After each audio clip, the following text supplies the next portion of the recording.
বাংলাদেশের মানুষ জামায়াতে ইসলামকে বিশ্বাস করে না, উল্টোপাল্টা কথা বলে মানুষকে বিভ্রান্ত করা যাবে না বলে মন্তব্য করেছেন বিএনপি মহাসচিব মির্জা ফখরুল ইসলাম আলমগীর। চাঁপাইনবাবগঞ্জে মহাসমাবেশে জামায়াতকে সঠিক পথে আসার আহ্বান জানিয়ে তিনি বলেন, নির্বাচন না করলে তাদের অস্তিত্ব থাকবে না। ভারতের দাদাগিরি মানুষ আর দেখতে চায় না বলে দাবি করেন বিএনপি মহাসচিব। কামরুজ্জামান রাজীবের রিপোর্ট। ভারতের পানি আগ্রাসনের প্রতিবাদে স্থানীয় বিএনপি আয়োজিত পদ্মা বাঁচাও গণসমাবেশে যোগ দেন বিএনপি মহাসচিব মির্জা ফখরুল ইসলাম আলমগীর। সমাবেশ শুরুর অনেক আগেই জনসমাগমে কানায় কানায় ভরে যায় সমাবেশ স্থল চাঁপাইনবাবগঞ্জ সরকারি কলেজ মাঠ। সমাবেশের শুরুতে বক্তব্য রাখেন স্থানীয় নেতারা। প্রধান অতিথির বক্তব্যে বিএনপি মহাসচিব বলেন, সরকারের ঘোষণা অনুযায়ী ফেব্রুয়ারিতেই নির্বাচন হবে, তা কেউ ঠেকাতে পারবে না। জামাতকে ষড়যন্ত্র চক্রান্তের পথ থেকে সরে আসার আহ্বান জানান ফখরুল। বাংলাদেশের মানুষ আপনাদেরকে সহজে ভোট দিবে না, কারণ আপনাদেরকে তারা বিশ্বাস করে না। 1971 সালে আমরা যে স্বাধীনতার যুদ্ধ করলাম পাকিস্তানিদের থেকে বের হয়ে আসার জন্য, তখন আমরা আপনারা শুধু বিরোধিতাই করেন নাই, ওই পাকিস্তান সেনাবাহিনী থেকে হাত মিলিয়ে গণহত্যা করেছেন। আপনারা ভালো হয়ে যান, ভালো হয়ে যান। আপনাদের যত বড় বিলবোর্ড দেখলাম, আমি অন্য কোনো দলের অত বড় বিলবোর্ড দেখলাম না। যত পোস্টার দেখলাম, অন্য কোনো দলের এত পোস্টার দেখলাম না। তাহলে কেন মানুষকে বোকা বানাচ্ছেন? আপনারা তো নির্বাচন করবেন, নির্বাচন না করলে আপনাদের অস্তিত্ব থাকবে না। এ সময় ভারতকে দাদাগিরি থেকে সরে এসে সমমর্যাদার ভিত্তিতে বাংলাদেশকে সহযোগিতার আহ্বান জানান বিএনপি মহাসচিব। পানি বন্ধ করে দিবে, সীমান্তে মানুষ হত্যা করবে, যখন তখন চাল বন্ধ করে দিবে, পেঁয়াজ বন্ধ করে দিবে। এই বড় দাদাগিরি আমরা আর দেখতে চাই না। আমরা দেখতে চাই যে ভারত আমাদের সঙ্গে সত্যিকার অর্থে মর্যাদার ভিত্তিতে, সমান মর্যাদার ভিত্তিতে আমাদের সঙ্গে তার সহযোগিতা করবে। অন্যথায় ভারত কখনোই বাংলাদেশের মানুষকে বন্ধু হিসাবে পাবে না। দিল্লিতে বসে ফ্যাসিস্ট শক্তির অরাজকতা রুখতে সবাইকে সৈনিকের ভূমিকা রাখার আহ্বান জানান তিনি।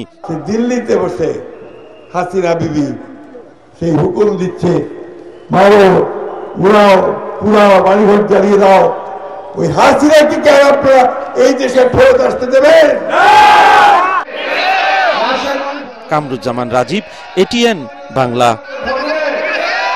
টানা তৃতীয়বার অর্জন করেছে দেশের সেরা সুপার ব্র্যান্ড স্বীকৃতি বসুন্ধরা টিস্যু। এবারের নির্বাচন 2014, 2018 এবং 2024-এর মতো হলে জাতির ভাগ্যে চরম দুর্ভোগ নেমে আসবে বলে সতর্ক করেছেন জামায়াতে ইসলামের সেক্রেটারি জেনারেল মিয়া গোলাম পরোয়ার। খুলনায় নিজ আসনে নির্বাচনী প্রচারণায় মোটর শোভাযাত্রা শেষে তিনি একথা বলেন। এ সময় পরোয়ার আরও বলেন, অতীতে যারা কোনো বিশেষ দলের পক্ষে কাজ করেছেন, সেই ওসি, এসপি, প্রধান বিচারপতি সহ সবাই পালিয়ে গেছেন। বর্তমানে যারা আছেন তাদের বিরুদ্ধেও অনিয়মের অভিযোগ এলে কেউ পালানোর পথ পাবে না বলে হুঁশিয়ারি করেন তিনি।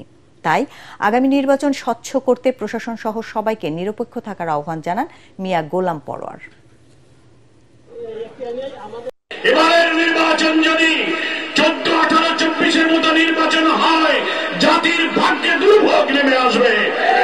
ভোটারদের জন্য ভয় ভীতি, কারো টাকা দিয়ে প্রচন্ড চাপ সৃষ্টি করে না হয়, প্রত্যেক দল এবং প্রার্থী সমান সুযোগ দিয়ে যেন নির্বাচনী কাজ করতে পারে। একটি দলের নেতারা গণভোটের বিরুদ্ধে অবস্থান নিয়েছেন। গণভোটের রায় যারা মানবে না, জনগণ তাদের প্রত্যাখ্যান করবে বলে মন্তব্য করেছেন জাতীয় নাগরিক পার্টির সদস্য সচিব আক্তার হোসেন। রাজধানীর ফার্মগেট বাংলাদেশ কৃষি গবেষণা কাউন্সিল এর এক অনুষ্ঠানে একথা বলেন তিনি। এ সময় এনসিপি নেতা হান্নান মাসুদ ও সামান্তা শারমিন বলেন, রাষ্ট্র ব্যবস্থার সংস্কার করতে না পারলে কৃষি অর্থনীতির মুক্তি সম্ভব না। তরিক ইসলামের রিপোর্ট। জাতীয় অর্থনীতির নতুন শক্তি ও তরুণ কৃষি উদ্যোক্তা নিয়ে আলোচনা সভার আয়োজন করে national agricultural alliance of Bangladesh. আলোচনায় উঠে আসে বাংলাদেশের কৃষি ও কৃষকের নানান সমস্যার কথা। আমাদের কৃষি ক্ষেত্রে উদ্যোক্তা দরকার, নতুন উদ্যোক্তা দরকার। এ সময় জাতীয় নাগরিক পার্টির নেতারা বলেন, দেশে পরনির্ভরশীল রাষ্ট্র ব্যবস্থা গড়ে তোলা হয়েছিল। রাজনৈতিক পরিবর্তন ছাড়া কৃষি অর্থনীতির পরিবর্তন সম্ভব না। রাজনৈতিক দলগুলো সেই তথাকথিত চাঁদাবাজ, দুর্নীতিবাজ, দখলদারিত্ব, খুনি এবং তাদেরকেই প্রার্থী তালিকায় জায়গা করে দিচ্ছে। বরঞ্চ আমরা চাই, এনসিপি চায় যে একজন যোগ্য কৃষক যিনি তার আইন প্রণয়নে ভূমিকা রাখতে চান তাকে কিভাবে সংসদ পর্যন্ত নিয়ে আসা যায়। শেখ হাসিনার পলায়ন নিয়ে আওয়ামী লীগের সাথে গৃহযুদ্ধ লাগে নাই, কিন্তু বাস্তবিকতা যদি খাল নদী পুনরুদ্ধারের জন্য কোনো কর্মসূচি কোনো সরকার নেয়, নিশ্চিতভাবে গৃহযুদ্ধ লাগবে। আলোচনা সভায় জাতীয় নাগরিক পার্টির সদস্য সচিব আক্তার হোসেন বলেন, রাজনৈতিক দলের অন্তর্কোন্দলের কারণে জুলাই সনদ নিয়ে ধোঁয়াশার সৃষ্টি হয়েছে। জনগণের রায় মেনে নিয়ে সুষ্ঠু নির্বাচন আয়োজনে রাজনৈতিক দলের প্রতি আহ্বান জানান তিনি।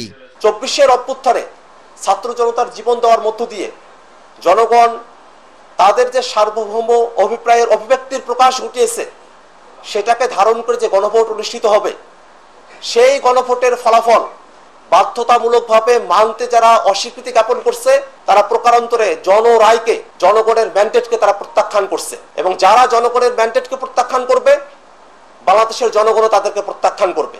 ভবিষ্যতে পলিসি নির্ভর কৃষি অর্থনীতি গড়ে তোলার কথাও জানান বক্তারা। তরিক ইসলাম, এটিএন বাংলা, ঢাকা।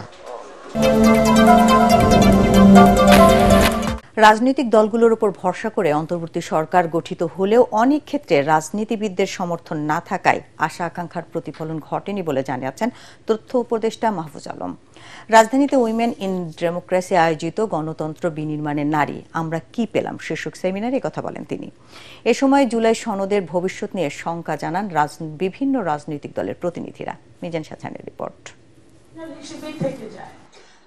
কাজী জেসিনের সঞ্চালনায় সেমিনারে বক্তব্য রাখেন বিশ্ববিদ্যালয়ের শিক্ষক, রাজনীতিবিদ ও নাগরিক সমাজের প্রতিনিধিরা।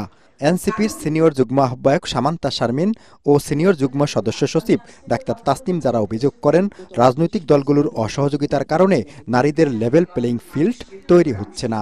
মোড় ঘুরিয়ে দেওয়ার ডিসিশন যেখানে নেওয়া হয় সেখানে কোনো নারী নাই, এটা হচ্ছে বাস্তবতা। এই মুহূর্তে সেটা নাই, এবং বিভিন্ন জায়গায় যখন বসেন তখন পুরুষরাই বসেন। ঐক্যমত কমিশনে তখন বিএনপি যদি এই প্রস্তাবটাতে সাপোর্ট দিত হয়তো এই প্রস্তাবটা এগিয়ে যেত, সেটা হয়নি। নারীরা সামনে দাঁড়াতে না পারার দায় শুধু রাজনীতিবিদদের নয়, এমন মন্তব্য বৈষম্য বিরোধী ছাত্র আন্দোলনের সাবেক মুখপাত্র উমামা ফাতেমার। এই বাধাটা যদি পার হতে হয় তাহলে আমি মনে করি যে এখানে আসলে নারীদেরকেই একজোট হইতে হবে। সেমিনারে নাগরিক ঐক্যের সভাপতি মাহমুদুর রহমান মান্না ও গণসংহতি আন্দোলনের জোনায়েদ সাকি কথা বলেন জুলাই সনদের ভবিষ্যৎ নিয়ে।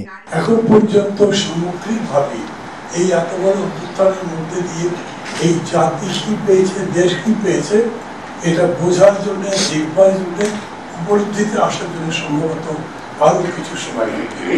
প্রধান অতিথির বক্তব্যে তথ্য উপদেষ্টা মাহফুজ আলম বলেন, সরকারের সফলতা ব্যর্থতা বিশ্লেষণ করতে হলে রাজনৈতিক দলগুলোর ভূমিকা নিয়ে কথা বলতে হবে। সন্ধ্যায় যখন সেনাবাহিনীর সাথে মিটিং হয়েছে, পরের দিন সকাল একেবারে ভোরে আমরা গেছিলাম একজন রাজনৈতিক দলের মহাসচিবের কাছে, এরপরে আমরা দেখা করতে গেছি একজন আমিরের সাথে। এরকম ভাবে সবার সাথে রাজনৈতিক দলগুলোকে সাথে নিয়ে ভরসা করে অন্তর্বর্তীকালীন সরকার যে রাজনৈতিক দলগুলো কি আচরণ করলো প্রতিটা দিনের পত্রিকায় আছে। প্রতিটা, আমি কোন রাজনৈতিক বিশেষ কোন দলের কথা বলবো না, রাজনৈতিক দলগুলোর যদি সমর্থন থাকতো তাহলে আমি মনে করি যে অনেকগুলো ক্রাইসিস একদিন দুই দিনের মধ্যে সমাধান করা যেত।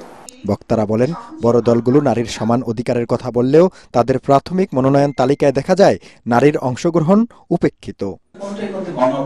মিজান শাহজাহান, এটিএন বাংলা, ঢাকা।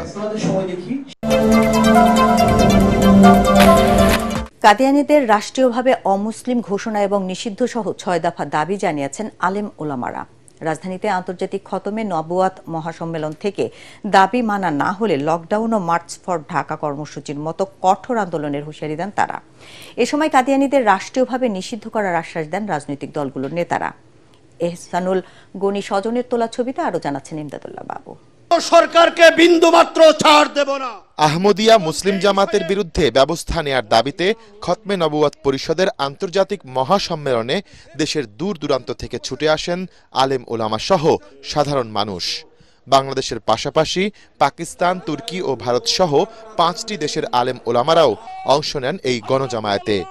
লাখো মানুষের উপস্থিতিতে জনসমুদ্রে রূপ নেয় সোহরাওয়ার্দী উদ্যান ও আশপাশের এলাকা।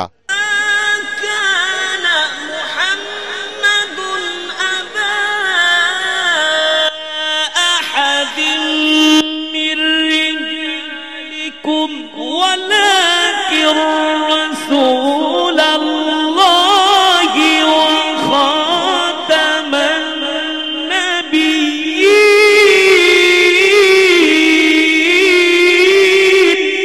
কোরআন তেলাওয়াতের পর খাতামান নাবিয়্যিন মুহাম্মদ সাল্লাল্লাহু আলাইহি ওয়াসাল্লামের উপর দুরূদ পাঠের মধ্য দিয়ে শুরু হয় সম্মেলন। এতে আলেমরা বলেন, আহমদিয়া মুসলিম জামায়াতের আড়ালে মুসলমান বেশ ধরে কুফরিতে লিপ্ত রয়েছে কাদিয়ানীরা।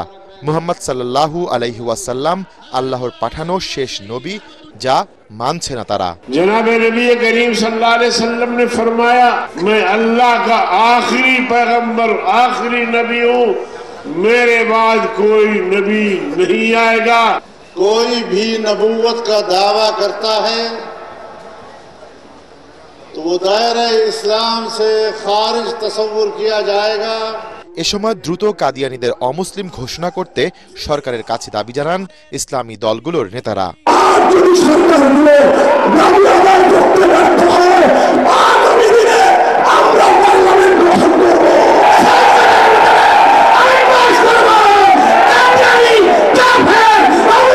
পরে কাদিয়ানীদের মসজিদকে উপাসনালয়, কাদিয়ানীদের সাথে মুসলমানদের বিবাহ না করা, মসজিদে তাদের জানাজার নামাজ না পড়া এবং মুসলিমদের কবরে দাফন না করার ব্যবস্থা সহ ৬ দফা ঘোষণাপত্র পাঠ করেন আলেমরা। অনবিলম্বে উপযুক্ত ঘোষণা নির্বাহী আদেশের মাধ্যমে বাস্তবায়ন করা দাবি জানাচ্ছি। গণমাধ্যমের সাথে আপোষ নাই। আপনারা যদি ক্ষমতায় যাইয়া এরকমের ঘোষণা না দেন, আপনাদের বিরুদ্ধে ঘোষণা করা হবে। সমাবেশে সংহতি জানিয়ে ক্ষমতায় গেলে কাদিয়ানীদের বিরুদ্ধে আইনি ব্যবস্থা নেওয়ার আশ্বাস দেন বিএনপি ও জামায়াত নেতারা। জনগণ যদি আমাদেরকে নির্বাচিত করে, এই বাংলাদেশে আগামী দিনে অমুসলিম কাদিয়ানীরা অমুসলিম ঘোষিত হবে ইনশাআল্লাহ।